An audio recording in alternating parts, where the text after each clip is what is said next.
Welcome back to Building People, Companies, and Careers. I'm your host, Amy Pack.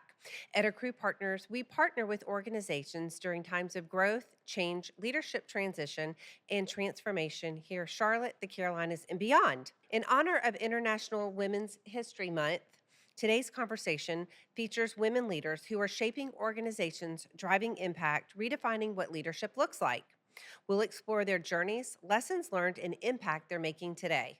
So, Terry, I am super excited to have you join me today as we create a chat around International Women's History Month and talking a little bit about your career, your trajectory, what shaped you to the leader that you are and that you have been, and all that you've been given to others. But I thought I would start out with the first question, the interview question that we always ask is, tell me about yourself. Oh, goodness, that wasn't on the script. Now I have to No, go it off wasn't. script out of the gate. This is an interesting point in time for me. Right. Very much at an inflection point. After 35 amazing years in this career, I'm a month away from retirement. And Congrats. thank you. And I put that in sort of the lowercase r. One of the things that I keep saying is that I feel like I need to stop working to figure out if I want to keep working or what next looks like. Mm-hmm. But I have been really fortunate. I have had an amazing career working with phenomenal brands, phenomenal people, always in the human capital space, Mm-hmm. way before it was called human capital in Right. HR. Worked across a number of different industries and sectors: banking, financial services, consulting, technology, media.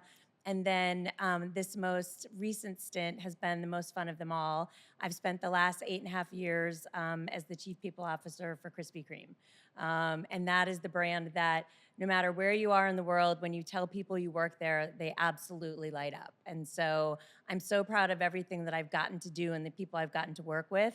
But this will be a career high for the brand and the power that came with it. Yeah. Well, I would say your energy matches their brand immensely. Thank you. But congratulations on the newest news, and Thank we'll all be you. looking for the next chapter. Exactly. Me too. Yeah. So we'll kick it off with when you look at your career today, what moment or decision shaped you into the leader that you are? I don't think it was a singular moment. And as I was thinking about this question, I would say there were a sort of the tale of two cities. I think probably when I think of the things that had the biggest impact on me as a leader were the people that I worked for. And in most cases, I've had amazing bosses and amazing mentors and leaders. But I also had an experience where I had a really, really lousy boss. Mm, And both were really formative for me. It probably goes without saying when you work for a leader that creates a space that allows you to be the best you can be and bring out the best in you. It's a leader that creates safety, clarity, support, great feedback, and really sets a tone. And those are things that I've really aspired to do as a leader. When you work for the opposite end, it has an equally challenging right. impact. And not having that air cover and all of a sudden second guessing who you are and what you're capable of doing. And so I have really tried to emulate the former and really be that kind of leader that helps grow, develop, and bring out the best in people. Yeah. Well, they always say you learn from both ends of the spectrum. You do. And as when you create a team where people are doing their best work, I learn from as much from them as they're learning from me. Right. And that's what makes it incredibly rewarding. Yeah. That's fantastic. So, was there a point when you had to stop waiting for permission to fully own a seat at the table and just do it? Hmm. It's interesting because when I think about this, when you get to sit at the table, when you're invited to the table, you kind of instantly have what I would describe as positional influence or positional authority. But you very quickly realize that lasts for a short period, and then it's about earning it every day. Yeah. And so, what it takes to do that is to get your voice in the room, right? To make sure you've got enough clarity and context for what's important, what we're trying to solve for. I think it's important to be aware of what you don't know, but then Hmm. seek to understand. And the more you do that, the more you can sort of claim your seat in a very authentic way. But I also think it's really important to show up as if you own it out of the gate. You were Hmm. invited there for a reason. I think, particularly as women, sometimes we sit back and wait and sort of put ourselves in the I'm still learning category versus nope, you've been invited to the table, you've got the job. Show up with that level of confidence and then be humble enough to ask the questions when you don't know something. Right. And they clearly saw something in you to invite Absolutely. you. So, like you said, own Absolutely. it. But then you've got Um, to earn it. So yeah, you've got to stay keep it. relevant and current and do the work and understand what we're going after. Yeah, great. So, how do you think about your responsibility as a leader when it comes to building people, which you Mm. have been great at, Yeah, well, and not just results? yeah, I have a passion about this. And I think it goes back a little bit to what I said earlier about some of the great leaders that I've worked with and for. Early in your career, success is defined about what you accomplish, what you Right. get done, the contributions that you're making. But as you grow over time, it becomes, very obvious quickly that it's no longer just about what you contribute, but you've got to get the work done through your teams, and Hmm. particularly as you're starting to lead broader teams and the broader organization. And so when you do that, it's really important to ensure that they have what they need to be successful. So for me, I kind of think about this with my three A's. One is, as a leader, I think you need to be accessible, and that doesn't mean just answering the phone or being available or showing up in the room. It means giving people access to the information that they need. I talk a lot about context, making Hmm. sure that we understand the context in which we're working. Once you've got that, then I am a leader that wants to give people a lot of autonomy, right? Table stakes is you've got to have the toolkit, you've got to get the work done. We're going to invest in your development so that you grow over time. And then lastly, it's about having air cover, Hmm. providing air cover. And that doesn't mean you don't give the tough love and the tough feedback. But what it does mean is that you've got the backs of the people that work for you, because you have ensured that they've got, again, the information that they need, the skills that they need, and the latitude they need to really grow. Yeah. Well, that explains the teams that I've known or the people that you've developed on that have worked for you have done amazing things. So Well, that and explains that's all. the most fun. I mean, Yeah. yes, it's fun to climb the ladder and it's fun to get the recognition, but as you start to lead teams, it's so much more fun to see your leaders succeed. Right. As I mentioned, I'm going to be stepping down from Krispy Kreme. Someone that we hired into the organization a little over 5 years ago is my successor. There's no greater way to leave an organization than be able to hand the reins over with confidence to someone that has just grown and thrived over the last many years and is ready to take the reins. Yeah, I would say that's an accomplishment both for you and for that individual. Yes, So, well, a lot to be said there. thank you. So, next, what advice would you give to a woman navigating an opportunity to take on a bigger role? It's a little bit of what I was referencing earlier. I think, again, if you're given the opportunity and when you're given the opportunity to step up, um, own it, recognize, lead with confidence around it. And, sometimes we talk about it as, fake it till you make it, or women tend to have this outsized imposter syndrome. I think sit with that and Hmm. allow that, acknowledge there are things that you've got to learn, but then step up with a level of assurance and confidence. Find your people that are going to be your support Right. system in that. I think as you're going through that, saying yes, leaning in, stepping in, but also seeking to understand. Be a good student, be a good learner. Find the people that know more than you. You quickly find people that are going to be committed to your success, and those are the people that are really important to have in the room. Sometimes they're in the room that you're working a part of. Sometimes they're out of the organization. But I think having those things are really important when you're thinking about that inflection point and when you're starting to sit at different tables. Right. Right. So, what belief about leadership did you have earlier in your career that you had to unlearn? You talked a little bit about that in the two different types of leaders that you've worked for, and you were grateful to have that opportunity. But we all have to unlearn something at some point. What Yeah. was that one thing for you? Yeah, I mean, I think it's that sense that you always have to have all the answers, right? I think it's acknowledging. I mean, you're in the room or you're taking on roles for a reason, and you're learning through those lived experiences. But it's also the willingness to be vulnerable and sort of acknowledge where there are times where you don't know Right. everything, finding the people that do. I think when you do that, it can be disarming. You're much more of a human. And ironically, that inspires confidence. Hmm. Sometimes that lack of, I know it all, really, I think can give, inspires trust and confidence in the people that you're working with, the people that work for you. Hmm. And so I think, not having always, been concerned about having all the answers, out of the gate. Right. I was talking to someone earlier today and this very topic came up. It's like, well, you can't have all the answers in the room and you have to surround yourself by people who do have those other answers or the other experiences to bring the team along. And there's a lot to be said for that, and a lot of vulnerability will get you a lot of respect. Yeah, I think the other thing that has served me well is you've got to find your own what I've described, and this isn't unique to me, your own sort of personal board of directors, right?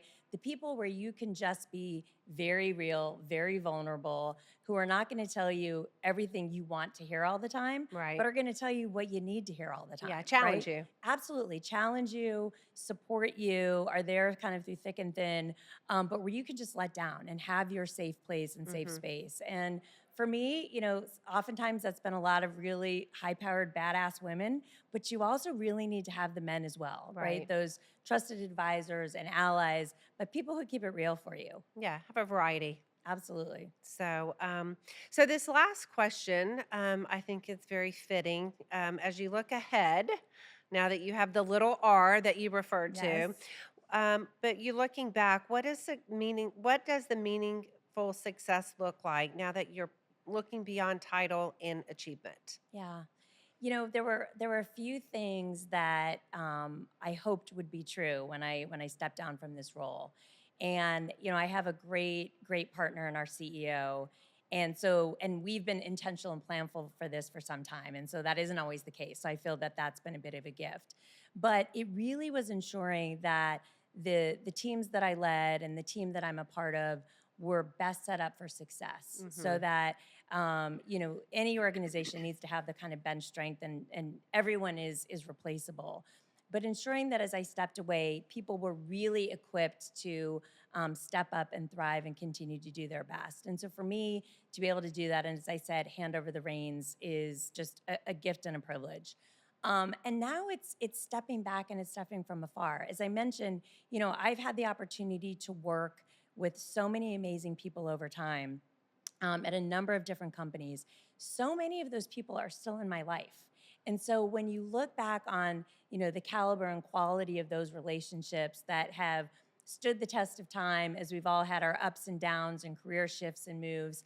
And now, it's much more about friendships and relationships than about, operating as colleagues. So Right. taking a lot of pride in that. And now it's taking the wealth and breadth of this experience and doing something with it. Hmm. Whether I've been involved and will continue to be involved in a couple of nonprofit organizations, nonprofit boards. I have a real passion on board work, so hoping that Right. there'll be more opportunities like that, and then some mentoring as well. Hmm. And I think it's much more now, having the indulgence and luxury of being able to choose what that looks like, Hmm. but still filling the calendar because I am someone that is super energized by affiliation and contribution, and there's just such an opportunity to do that outside of the corporate setting, and I'm just thrilled to be able to think about it. I cannot see you sitting idle. I do not think I will sit idle. I do not. I think I would lose my mind in that regard. Yeah. The mentoring topic has come up on several occasions as well because the individuals, the young professionals coming out today are challenged. Mhm. And, obviously there's all a span of times in people's careers that mentoring is important, but I do think the mentoring for the young professionals today is very important because they're being met with a lot of adversity than more. And when I think back in my 35 years, more than I have ever seen. Yeah. And I don't see that really changing at the moment. But, as you being in a chief people officer role, we need people coming into the workforce from a succession perspective to take on those roles. And I think it'll be interesting to see what happens in 5 or 8 years. Yeah. And we do need to be mentoring these individuals of how to find this experience, and sometimes I think mentoring companies of what they need to be prepared for. I couldn't agree more. And, I think I've had both structured mentoring relationships that have been really positive and impactful. I think the ones that have been the most meaningful are the ones that just happen more organically. But right now, when I look out over the next several years, one of the things that I wonder slash worry about is the impact of this 100% virtual working environment. Right. And not those of us who have been in the office and grown up with mentors and corporate culture and corporate experiences, but those that entered the workforce immediately in a virtual setting and not having any perspective on what missed opportunities what are the missed opportunities as a result of that. Right. And so I think when people, particularly people young in their career, have an opportunity to either find a mentor or participate in an informal part of the organization, whether it's a resource group or a project team or culture crew or whatever it might be, capitalizing on that Mhm. because there's so much robustness that comes out of that, as well as people that you're going to get exposure to that you wouldn't have otherwise had the chance to. So, Right. yeah, I should have a similar wonder, maybe for different reasons, but I think it's been just a huge part of, a formative part of my experiences over the last several Yeah. years. In that same vein, we were talking that networking, when we all started working remote, Yeah. it took a while for networking to come back. And I Yes. would say, even though people wanted it, they were working at home or hybrid, and they just didn't want to take that extra Yeah. effort to get dressed, make a Absolutely. 20-minute commute, to meet in other people and have thoughtful conversations. And I do think it held a lot of people back. Now we're in 26, and I think it's become a lot more mainstream again. I But agree. I think even now though it takes some intentionality, and I think sometimes it's so easy to put it aside either for the reasons you described or your job is so busy. right, But when people get to these inflection points and maybe now they've lost a job unexpectedly or they're going to relocate or whatever and they don't have that muscle or they don't have that network, and now you're starting, you're trying to do it from a sense of urgency. right. It's different. Yeah. It's And it different. can show up in a not so positive way. Right. It doesn't feel as authentic, Yeah. or there's there's a sense of sort of quid pro quo versus just the value of the networking Right, experience. right. We could probably go on that topic, but I will be respectful of your time and we'll move on to the rapid fire. Yeah. So, what's one piece of advice you wish someone might have given you 10 years ago? I think it's the say yes to everything, right? And that doesn't mean things that are sorted or don't make sense, but I think there's so many times when we are on our back foot, or as I mentioned earlier, this imposter syndrome. Am I ready? Could I do it? Should I do it? It's out of my comfort zone. Go for it. Hmm. And I think it took me a little bit of time in my career to do that. And of course, now as you're older and wiser, and probably care less about what people think, that seems obvious and easy. But, really doing that and pushing out of the comfort zone and saying yes to the opportunities that are put in front of you. I wish that someone had told me earlier on to do that. Yeah. So, you've worked for a lot of great brands. You've done a lot of great things. But what was one bold move that really changed your career trajectory, looking back? Yeah, we had been living in Charlotte probably for about 12 years. I was working for one of the most amazing financial institutions and had been there for 10 years and had taken on progressively larger roles and had loved it. And had an opportunity to take a head of HR role for a division of a company outside of Philadelphia. They had just made an acquisition and they were looking for a new head of people for that division. And I had to really, kind of pause because I was comfortable. I loved Right. what I was doing. But I also knew after 10 years, I was getting to this point where I might never have made a move if I didn't take the opportunity to move then. I have an amazing husband who's incredibly supportive. And we made the decision as a family to move 2 careers, 3 kids, some fish and dogs. And yes, we did move the fish um, outside of Philadelphia. I don't think I realized you had moved to Oh, Philadelphia. yeah. We Okay. moved to Villanova, Pennsylvania, which is one of the most fabulous, underrated places in the US. and spent 3 years there. So we left family, we left friends, we knew, so many of what we knew and knew well. And I realized when I took that role that I had been part of this incredible machine. It was well staffed, well run, well organized. And there's so much goodness that comes with that. I developed this, what I think was just an amazing toolkit through those experiences. But you don't realize is you're not doing as much original thinking or building or architecting. And so when I took this role, it was really starting from scratch. Mm. And things that I had taken for granted and things that I knew, everything was unfamiliar. Hmm. So for the first 6 months, it was like oh my gosh, what have we done? What have I done kind of moment. But the experience that I got doing that, not only was it an incredible experience with a really great company, and we rebuilt a team, and we're doing a lot of cultural transformation. It was work that not only served me well in what was to come, but I never would have gotten that next opportunity if I hadn't done that. Right. So big professional risk, big personal risk, had the right support. And we ultimately came back to Charlotte, which was not necessarily the plan. We really thought we were leaving Charlotte forever. And so we were thrilled to have the opportunity to come back several years later. But it was a big move, Yeah. at the time, but it unlocked a lot of doors.